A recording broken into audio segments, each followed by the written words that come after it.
These are the Goli Nutrition pre and post probiotic gummies. There's 60 gummies in here. This is what they look like right here. This is one serving. You take 3 of these right here, and you did 20 servings. There's 60 in here total, so you did 20 days worth.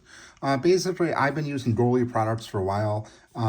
I started with the ashwagandha, very happy with it. It's very relaxing, very good stuff. So I gave these a shot. I was using a different brand of the probiotic, and I like these because they have the pre and the post probiotics in here. So very pleased with them overall. Very easy to take. I like the fact that these are sugar free. You can see here on the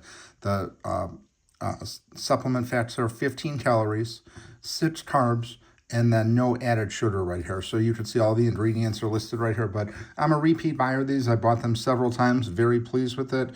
It's a really great company, really good product. So if you're looking for the pre and post probiotics, you absolutely want to check these out.